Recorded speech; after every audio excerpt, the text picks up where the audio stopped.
বিএনপিকে টার্গেট করে অপপ্রচার হচ্ছে, অভিযোগ ফখরুলের। দেশে উগ্র ও চরমপন্থার কোনো সুযোগ নেই বললেন তথ্য উপদেষ্টা।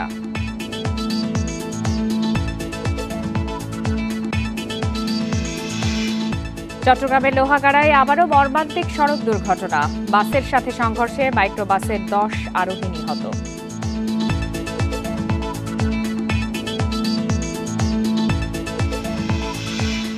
চট্টগ্রামে 2 যাত্রীকে তাড়া করে হত্যার ঘটনায় মামলা দায়ের, আসামি ছোট সাজ্জাদ ও তার স্ত্রী সহ 7 জন।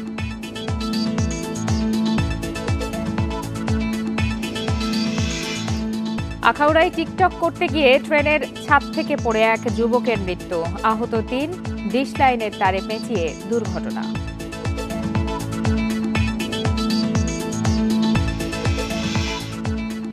ঈদের তৃতীয় দিনেও বিনোদন কেন্দ্র ও দর্শনীয় স্থানে ব্যাপক পর্যটক সমাগম, ভালো ব্যবসার আশা।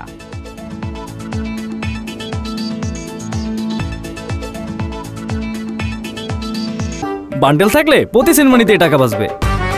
বিকাশ সেনমানি বান্ডেল কিনে জিতুন প্রতি লেনদেনে। সবাইকে আমন্ত্রণ সমগ্র বাংলাদেশে, আপনাদের সাথে আছি আমি ফারহানা লোপা। এতক্ষণ শিরোনাম জানাচ্ছিলাম, এবার জানাবো বিস্তারিত। বিএনপি কখনো বলেনি আগে নির্বাচন পরে সংস্কার। যদি কেউ এই তথ্য ছড়িয়ে থাকে তাহলে সেটি জনগণকে বিভ্রান্ত করতে অপপ্রচার। বিএনপিকে টার্গেট করে এই ধরনের অপপ্রচার হচ্ছে বলে অভিযোগ করেছেন দলটির মহাসচিব মির্জা ফখরুল ইসলাম আলমগীর। দুপুরে ঠাকুরগাঁওয়ে নিজ বাসভবনে সাংবাদিকদের সঙ্গে মত বিনিময়ের সময় তিনি এই দাবি করেন। বিএনপি মহাসচিব আরও বলেন, অবাধ ও সুষ্ঠু নির্বাচনের জন্য ন্যূনতম যে সংস্কার প্রয়োজন সেটি প্রথম বিএনপি তুলে ধরেছে, কিন্তু সামাজিক যোগাযোগ মাধ্যমে অপপ্রচার করা হচ্ছে বিএনপি সংস্কার চায় না। এই তথ্যকে সম্পূর্ণ মিথ্যা বলে দাবি করেছেন তিনি। বলেন, যেসব রাজনৈতিক দল জনগণের বাইরে গিয়ে রাজনীতি করবে তাদের বিএনপি সমর্থন করবে না।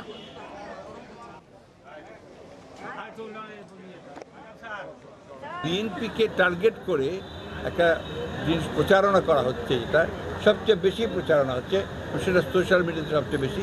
এই বিএনপি আগে নির্বাচন চায়, তারপরে সংস্কার চায়, অথবা সংস্কার চায় না, নির্বাচন চায়, হুইচ ইজ এ ব্ল্যাটার্ড লাই। আমি আপনাদের সামনে খুব পরিষ্কার করে বলছি, এটা একটা ভ্রান্ত ধারণা সৃষ্টি করা হচ্ছে জনগণের মধ্যে। উগ্র ও চরমপন্থা তৈরির কোনো সুযোগ কেউ পাবে না। দেশকে কেউ অস্থিতিশীল করতে চাইলে সরকার কঠোর ব্যবস্থা নেবে বলে মন্তব্য করেছেন তথ্য উপদেষ্টা মাহফুজ আলম। সকালে কুমিল্লা সদর দক্ষিণ উপজেলার উত্তর রামপুর গ্রামে জুলাই গণঅভ্যুত্থানে নিহত শহীদ মাসুম মিয়ার কবর জিয়ারত ও পরিবারের সাথে সাক্ষাৎ শেষে সাংবাদিকদের তিনি বলেন, শেখ হাসিনা চলে যাওয়ায় দেশে উগ্রপন্থা তৈরি নিয়ে নিউ ইয়র্ক টাইমস যেমন আশঙ্কা করেছে তেমনটি ঘটার সুযোগ নেই। বাংলাদেশের কোনো রাজনৈতিক ও ধর্মীয় উগ্রপন্থা যেন মাথাচাড়া দিতে না পারে সেজন্য সচেষ্ট আছে সরকার। তিনি আরও বলেন, শহীদদের আকাঙ্ক্ষার বাংলাদেশ বিনির্মাণের চেষ্টা করছে সরকার। রাজনৈতিক দলগুলোর সদিচ্ছা থাকলে নতুন বাংলাদেশ গঠন করা সম্ভব হবে বলেও মন্তব্য করেন তিনি। ওনারা বলতেছেন যে এখানে একটা চরমপন্থা বা উগ্রপন্থার সুযোগ তৈরি হয়েছে নতুন যে পরিস্থিতির কারণে, হাসিনা চলে যাওয়ার কারণে। আমরা মনে করি যে এটা সুযোগটা নিতে দেওয়া হবে না। এটা আমাদের সরকারের পক্ষ থেকে অবস্থান হচ্ছে, এই সুযোগ কাউকে নিতে দেওয়া হবে না। চট্টগ্রামে প্রাইভেট কারে গুলি করে 2 যাত্রীকে হত্যার ঘটনায় ছোট সাজ্জাদ ও তার স্ত্রী সহ 7 জনকে আসামি করে মামলা হয়েছে। মামলায় অজ্ঞাত আসামি করা হয়েছে বেশ কয়েকজনকে। নগর পুলিশের দক্ষিণ জোনের অতিরিক্ত উপকমিশনার মোহাম্মদ মাহমুদুল হাসান মামুন জানান, মঙ্গলবার সন্ধ্যায় নগরীর বাকলিয়া থানায় মামলা করেন নিহত বখতিয়ার উদ্দিন মানিকের মা ফিরোজা বেগম। এতে প্রধান আসামি করা হয়েছে গত 15 মার্চ ঢাকায় গ্রেপ্তার পুলিশের তালিকাভুক্ত শীর্ষ সন্ত্রাসী ছোট সাজ্জাদ ও তার স্ত্রী শারমিন আক্তার তামান্নাকে। অন্য আসামিরা হলেন মোহাম্মদ হাসান, মোবারক হোসেন ইমন, রায়হান ও বোরহান। 7 জন ছাড়াও অজ্ঞাত আরও কয়েকজনকে আসামি করা হয়েছে মামলায়। রবিবার ভোরে নগরীর বাকলিয়ায় প্রায় 2.5 কিলোমিটার ধাওয়ার পর প্রাইভেট কারে গুলি করে 2 জনকে হত্যা করা হয়। এ সময় আহত হন আরও 2 জন।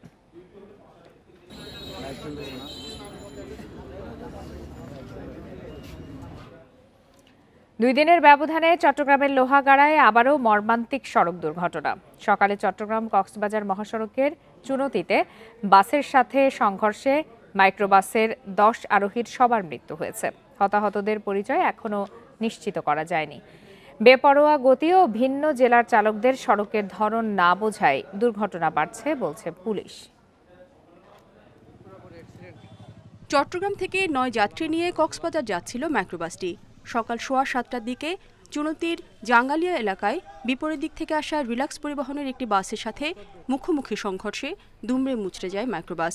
ঘটনাস্থলে নিহত হন 3 নারী, 1 শিশুসহ 7 জন। খবর পেয়ে ঘটনাস্থলে গিয়ে উদ্ধার কাজ শুরু করে হাইওয়ে পুলিশ ও ফায়ার সার্ভিস। গুরুতর আহত মাইক্রোবাসের 3 আরোহীকে প্রথমে স্থানীয় হাসপাতালে ভর্তি করা হয়। সেখানে মারা যান 2 জন। আহত আরেকজনকে চট্টগ্রাম মেডিকেলে নেওয়ার পর মৃত্যু হয় তারও। স্থানীয়রা বলছেন, বেপরোয়া গতির পাশাপাশি 2 লাইনের সড়কের কারণে এখানে প্রায় দুর্ঘটনা ঘটছে। অন্য ডিস্ট্রিক্টের গাড়ি আসে, ঢাকার গাড়ি আসে, তারপরে যে মনে করেন এখানে রোডটা একটু চিপা আর বেপরোয়া গতিতে চলে, মনে করেন তার জন্য এখানে অ্যাক্সিডেন্টটা হয়। 4 লাইনের রোডটা হওয়ার জন্য আমরা বারবার সরকারের কাছে দাবি জানাচ্ছি, তবুও আমরা এখনো রোড পাচ্ছি 2 লাইন। 2 লাইনের কারণে মুখোমুখি সংঘর্ষ বিভ্রান্ত হচ্ছে, প্রতিনিয়ত এই ঘটনাটা হচ্ছে। পুলিশ বলছে, ভিন্ন জেলার চালকরা এখানকার সড়কের সাথে পরিচিত না হওয়ার কারণেও বাড়ছে দুর্ঘটনা। প্রথমত এটা বলতে চাচ্ছি যে বেপরোয়া গাড়ি চালাচ্ছে, দ্বিতীয়ত হচ্ছে যে রাস্তায় এক ধরনের লবণপানি হচ্ছে, যার কারণে স্লিপারি হয়ে যাচ্ছে এবং যে কোনো মুহূর্তে যখন ব্রেক করে সাথে সাথে এই ধরনের দুর্ঘটনা ঘটে।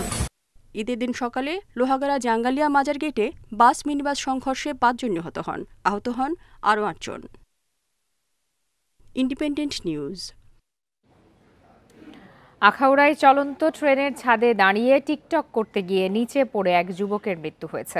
আহত হয়েছে আরও 3 জন। দুপুরে গঙ্গাসাগর রেলওয়ে স্টেশন অতিক্রম করে মোগরা রেলওয়ে ব্রিজ এলাকায় এই দুর্ঘটনা ঘটে। চট্টগ্রাম থেকে ছেড়ে আসা সিলেটগামী পাহাড়িকা এক্সপ্রেস ট্রেনের ছাদের ওপর কয়েকজন টিকটক ভিডিও বানাচ্ছিলেন। ট্রেনটি রেল ব্রিজ এলাকায় পৌঁছালে ডিশের তারের সাথে পেঁচিয়ে 4 জন নিচে পড়ে যায়। এতে ঘটনাস্থলেই একজন মারা যায়। বাকিদের উদ্ধার করে হাসপাতালে ভর্তি করা হয়েছে।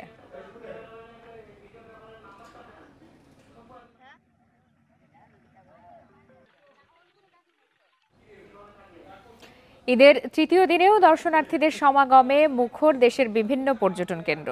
পরিবার, পরিজন ও বন্ধুদের সাথে ঈদের ছুটিতে ভ্রমণ প্রেমীরা ভিড় জমিয়েছেন দর্শনীয় স্থানগুলোতে। সমুদ্র সৈকতে আছড়ে পড়া ঢেউয়ে ভিজে উল্লাসে মাতেন অনেকে, কেউ আবার পাহাড়ের সৌন্দর্য উপভোগ করছেন। জনপ্রিয় পর্যটন স্পটগুলোয় জমে উঠেছে ব্যবসা বাণিজ্য। ঈদের ছুটিতে দর্শনার্থীদের কোলাহলে মুখর কুয়াকাটা সমুদ্র সৈকত। পরিবার পরিজন নিয়ে কেউ হাঁটছেন সমুদ্র সৈকতে, আবার কেউ তীরে আছড়ে পড়া ঢেউয়ের সঙ্গে মিতালিতে মেতেছেন। এই ঢেউ যখন এসে আমাদের পা ছুঁয়ে দিচ্ছে, পা ধুয়ে দিচ্ছে, আসলে তখন আর আনন্দের সীমা থাকতেছে না। সব ভালো লাগে, প্রকৃতি সব ভালো লাগে। রমজান শেষে প্রাণ ফিরেছে পর্যটন নগরী কক্সবাজারে। তপ্ত রোদ উপেক্ষা করে সমুদ্রে গা ভাসাতে ব্যস্ত হাজারো পর্যটক। সমুদ্র সৈকতের 3টি পয়েন্টে পর্যটকদের নিরাপত্তায় দায়িত্বে রয়েছেন লাইফগার্ড সদস্যরা। চা বাগানের নৈসর্গ শ্রীমঙ্গলের পাশাপাশি মাধবকুণ্ড জলপ্রপাত, লাউয়াছড়া উদ্যান, হামহাম জলপ্রপাত ও হাওরগুলোতেও ঈদের ছুটিতে পর্যটকদের ভিড়। কেউ সবুজ চা বাগানের নান্দনিকতায় ঘুরে বেরিয়েছেন, কেউ বা দল নিয়ে ট্রেকিং করেছেন পাহাড়ে। শ্রীমঙ্গলের, তারপরে সিলেটের চা বাগানের প্রাকৃতিক সৌন্দর্য দেখার জন্য।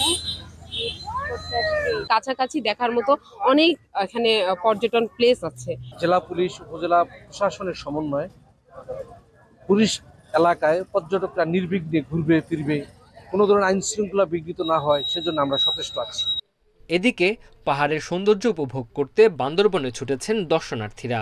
নীলগিরি, নীলাচল, মেঘলা পর্যটন স্পটগুলোতে রয়েছে উপচে পড়া ভিড়।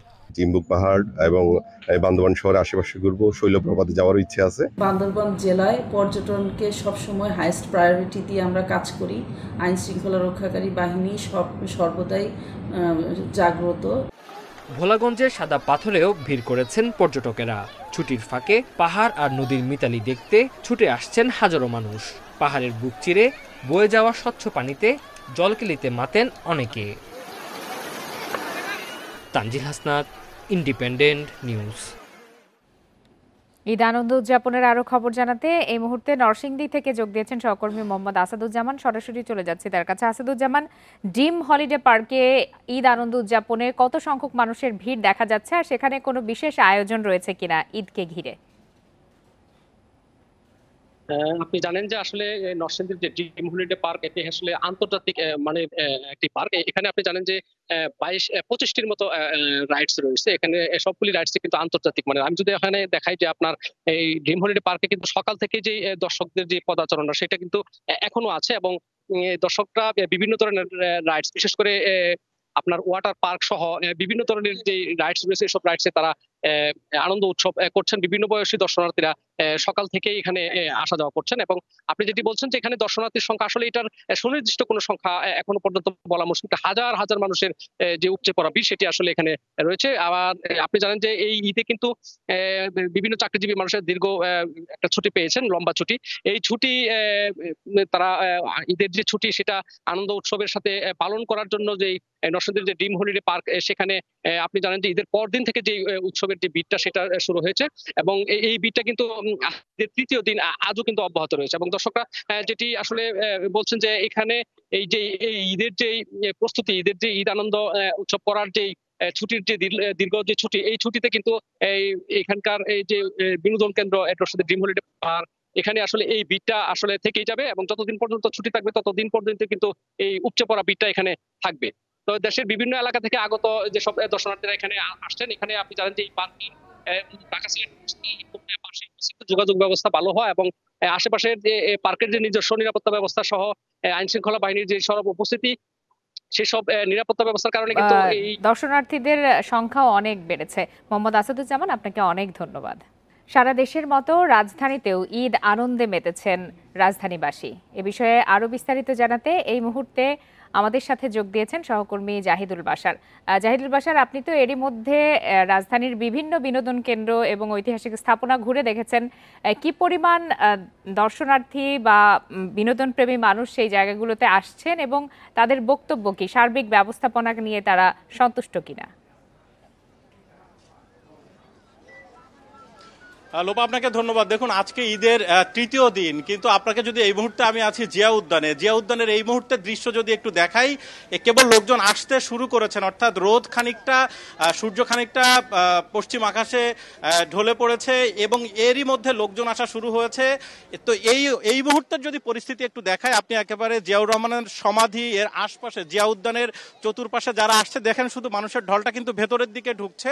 এবং এখানে এই যে পাশে লেক, সংসদ ভবনের আশপাশের চত্বর, আমি অনেককে দেখেছি যে গণভবনের ভেতরে তারা উকিঝুঁকি মারছেন, ভেতরে দেখার জায়গা নেই। সেখানে নানানভাবে স্থানীয়রা যারা আছেন, এর সাথে সাথে ঢাকার বিভিন্ন জায়গায় যারা রয়েছেন তারা আশপাশ থেকে আসছেন, তারা চেষ্টা করছেন। আসলে মূলত এখানে কিন্তু বলতে গেলে শিশুদের জন্য এরকম কোনো রাইডের ব্যবস্থা নেই বা কোনো একটা নতুন কিছু দেখার ব্যবস্থা নেই, কিন্তু তারপরও মানুষজন এখানে আসছেন। আপনি কাউকে যদি জিজ্ঞেস করেন যে আপনি এখানে কি দেখছেন, তেমন কিন্তু দেখার নেই, কিন্তু এই যে সবাই আসছে, সবাই ঘোরাঘুরি করছে, হাঁটাচলা করছে, কারণ ঢাকায় আপনি জানেন যে এরকম উন্মুক্ত পরিবেশ পাওয়াটাই একটু মুশকিল। এরকম জায়গা নেই, হাতে গোনা কয়েকটি এরকম পার্ক রয়েছে, লেক রয়েছে। আমি কিছুক্ষণ আগে ধানমন্ডি লেকে ছিলাম, সেখানেও দেখলাম যে মানুষজন কিন্তু কেবল আসতে শুরু করেছে।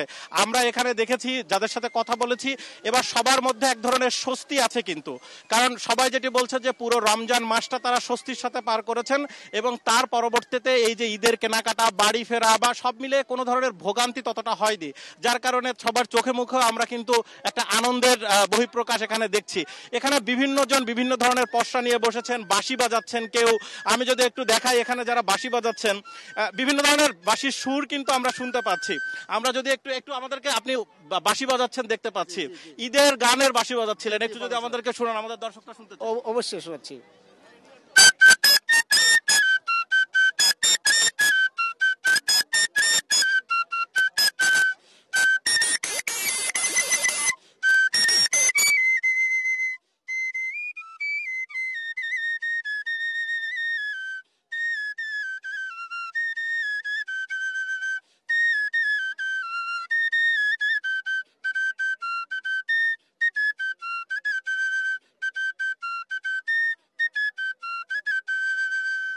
আপনি শুনতে পাচ্ছিলেন যে এইভাবে বিভিন্ন ধরনের আনন্দের উপলক্ষ কিন্তু মানুষ খুঁজে নিচ্ছে এবং আমরা এখানে বিশেষ করে সবাই যারা এসছেন মোটামুটি এখানে সবাই পরিবার নিয়ে এসেছেন। আপনি যদি আমাদের দেখতে পাচ্ছেন যে আমাদের ড্রোন আছে, ড্রোন ভিউতে যেটি দেখা যাচ্ছে হাজারো মানুষ কিন্তু এখানে আছে, বাচ্চা সহ এসেছেন এবং সবার বক্তব্য হচ্ছে এবার যেহেতু ঈদে একটা লম্বা ছুটি পাওয়া গেছে, কারণ সাধারণত এরকম 8-9 দিনের একটা দীর্ঘ ছুটি মেলে না, তো সব মিলিয়ে আমরা আপনার মাধ্যমে দেখতে পাচ্ছি মানুষের স্বতঃস্ফূর্ত ঈদ আনন্দ আয়োজনের অংশগ্রহণ করেছে মানুষ, সেই দৃশ্য আমরা দেখলাম। আপনাকে অনেক ধন্যবাদ। নরসিংদীর পলাশে চোর সন্দেহে গণপিটুনিতে 2 ভাইকে পিটিয়ে হত্যার ঘটনায় 25 জনের নামে মামলা হয়েছে। অজ্ঞাতনামা আসামি করা হয়েছে 10 থেকে 12 জনকে।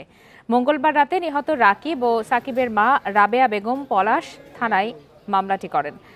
পুলিশ জানায় রাতে মামলায় ভাগদি গ্রামের পাভেলকে প্রধান আসামি করা হয়। এছাড়া 25 জনের নামসহ অজ্ঞাত আসামি করা হয় 10 থেকে 12 জনকে। এই ঘটনায় 3 জনকে গ্রেপ্তার করা হয়েছে। এর আগে সোমবার সকালে চোর সন্দেহে হিমেল নামের একজনকে পিটুনি দেয় ভাগদি এলাকার কিছু লোক। এ ঘটনার প্রতিবাদ জানাতে সেখানে যান রাকিব ও সাকিব সহ কয়েকজন। এ সময় কথা কাটাকাটি ও পরে দুপক্ষের লোকজনের মধ্যে মারামারি হয়। এক পর্যায়ে পিটিয়েও কুপিয়ে আহত করা হয় সাকিব ও রাকিবকে। গুরুতর অবস্থায় উদ্ধার করে হাসপাতালে নেয়ার পথে মৃত্যু হয় তাদের। বরিশালে ঈদের ছুটি শেষ হওয়ার আগে ঢাকাগামী বাস লঞ্চ কাউন্টারে অগ্রিম টিকিটের জন্য ভিড় করছেন কর্মজীবী মানুষ। সকাল থেকে নগরীর নথুল্লাবাদ কেন্দ্রীয় বাস টার্মিনাল ও লঞ্চ টার্মিনালে যাত্রীদের ভিড় দেখা গেছে। টিকিট প্রত্যাশীরা জানিয়েছেন ঈদের ছুটি শেষের দিকে চলে আসায় ভোগান্তি ছাড়া কর্মক্ষেত্রে যাত্রার জন্য অগ্রিম টিকিট সংগ্রহ করতে এসেছেন তারা, কিন্তু 4, 5 ও 6 তারিখের কোনো টিকিট পাচ্ছেন না তারা। টিকিট সংকটের কথা স্বীকার করে বাস মালিকরা বলছেন ঈদের আগেই অনেক যাত্রী টিকিট বুকিং দিয়ে রেখেছেন। একই অবস্থা ঢাকা বরিশাল রুটের সব লঞ্চ টিকিটের ক্ষেত্রেও। আগামী 4 থেকে 7 তারিখ পর্যন্ত লঞ্চের কোনো টিকিট নেই বলে জানিয়েছেন কাউন্টার ম্যানেজাররা।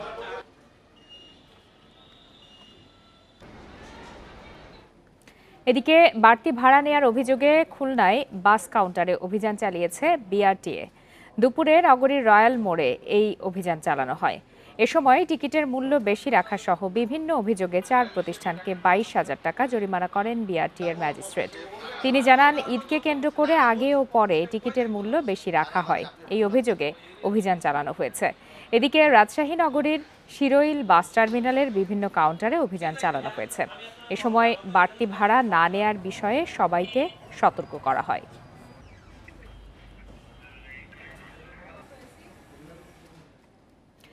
বেড়াতে নিয়ে যাওয়ার কথা বলে ময়মনসিংহের মুক্তাগাছায় 9 বছরের শিশুকে ধর্ষণের অভিযোগ উঠেছে। সোমবার রাতে উপজেলায় মহিষপাড়া গ্রামে এই ঘটনা ঘটে। পুলিশ জানায় সোমবার বিকালে দুলাল তার শ্বশুর বাড়িতে বেড়াতে নিয়ে যাওয়ার কথা বলে শিশুটিকে ডেকে নিয়ে যায়, পরে বাইরে নিয়ে গিয়ে ধর্ষণ করে। মঙ্গলবার সকালে শিশুটিকে একটি ভ্যানে করে অসুস্থ অবস্থায় বাড়িতে পৌঁছে দেয় দুলাল। ঘটনা জানাজানি হলে বুধবার সকালে তার বাড়িতে আগুন দেন স্থানীয়রা। এ সময় অভিযুক্তকে পালিয়ে যেতে সহায়তা করায় মজিদ নামের একজনকে পিটুনি দিয়ে পুলিশে দেয় জনতা। এ ঘটনায় থানায় মামলা হয়েছে।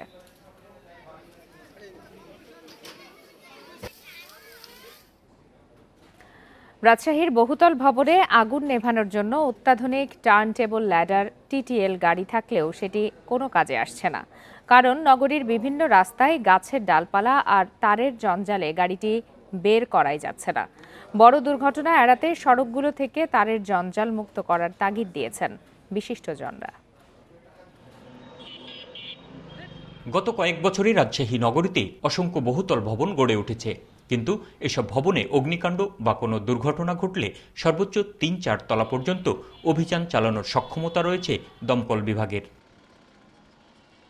প্রায় 2 বছর আগে 24 তলা ভবনে অভিযান চালাতে সক্ষম একটি অত্যাধুনিক টিটিএল গাড়ি যুক্ত হয় ফায়ার সার্ভিসে, কিন্তু সেটি কোনো কাজেই আসছে না। বেশিরভাগ রাস্তায় ঝুলতে থাকা তারের জঞ্জাল আর ডালপালার কারণে গাড়িটি বের করার উপায় নেই বলছে ফায়ার সার্ভিস।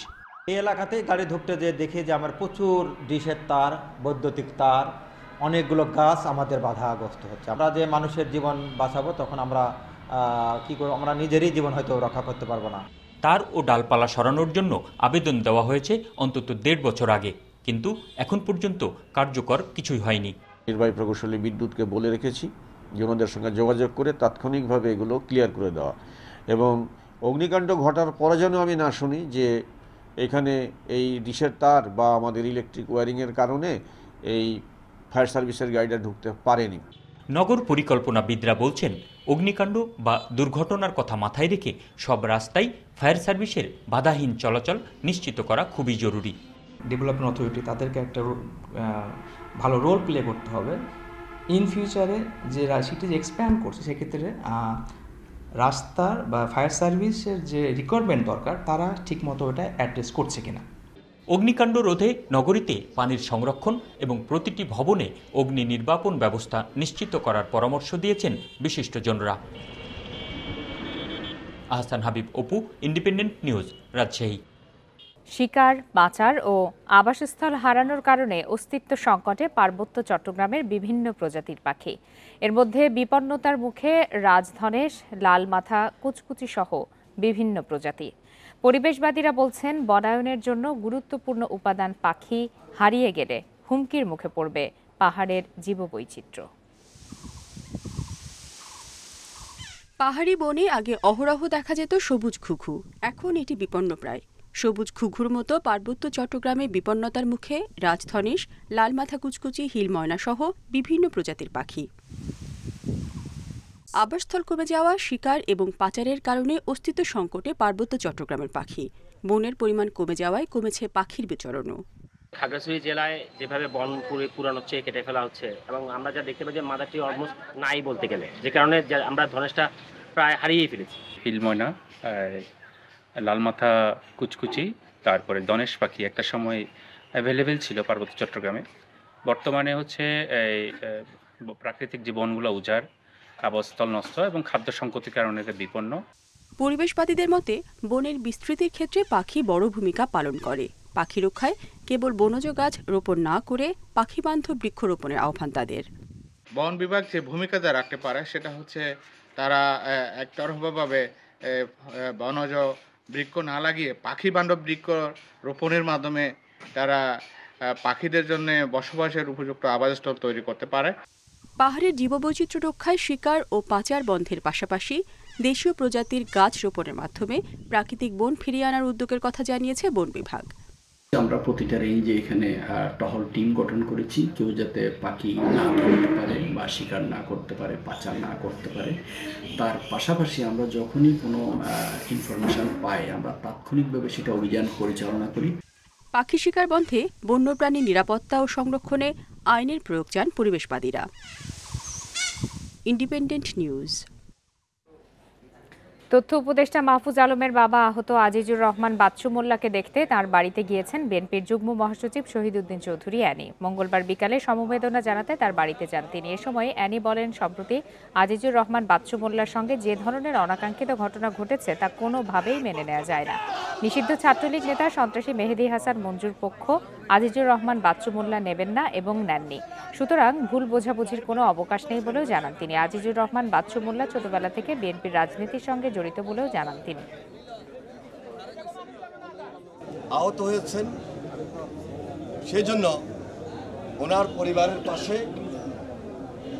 সান্ত্বনা এবং সমবেদনা দেওয়ার জন্য আমরা উপস্থিত হয়েছি। আমরা আন্তরিকভাবে দুঃখ প্রকাশ করছি যে উনি আমাদের একজন দলীয় নেতৃস্থানীয় নেতা হিসাবেও এই পরিস্থিতির শিকার হয়েছে। সাতক্ষীরার আশাশুনিতে খোলপেটুয়া নদীর বেড়িবাঁধ মেরামতের চেষ্টা চলছে। ভাঙন এলাকার বিপরীতে টিউব স্থাপন করে জিও ব্যাগ দেওয়া হচ্ছে। স্থানীয় কয়েক হাজার মানুষের সঙ্গে সেনা সদস্যরাও কাজ শুরু করেন। এর আগে সোমবার সকালে খোলপেটুয়া নদীর বিছট পয়েন্টে 150 ফুট বেড়িবাঁধ ভেঙে বিছট, বল্লভপুর সহ 6টি গ্রাম প্লাবিত হয়। ঘরবাড়ি হারিয়ে নিঃস্ব এসব পরিবারের দাবি, আগামীতে যেন টেকসই বেড়িবাঁধ নির্মাণ করা হয়। সাতক্ষীরার আশাশুনিতে বিষাক্ত মদ পান করে 2 জনের মৃত্যু হয়েছে। এ ঘটনায় অসুস্থ হয়েছে, হাসপাতালে ভর্তি আছেন আরও 9 জন। নিহতরা হলেন উপজেলার কাদাকাটি ইউনিয়ন স্বেচ্ছাসেবক দলের আহ্বায়ক মাদুর ব্যবসায়ী জাকির হোসেন টিটু ও তেঁতুলিয়া গ্রামের মাদুর ব্যবসায়ী নাজমুল হোসেন। পুলিশ জানায়, সোমবার সন্ধ্যার পর জাকির হোসেন টিটু সহ 11 জন মোকামখালী স্লুইস গেট এলাকায় গিয়ে দেশি মদ পান করে। কিছুক্ষণ পর তারা অসুস্থ হলে স্বজনরা উদ্ধার করে নিজ বাড়ি ও হাসপাতালে নিয়ে যায়। অবস্থার অবনতি হলে তাদের সাতক্ষীরা মেডিকেলে নেয়ার পথে একজনের এবং চিকিৎসাধীন অবস্থায় সকালে আরও একজন মৃত্যু হয়।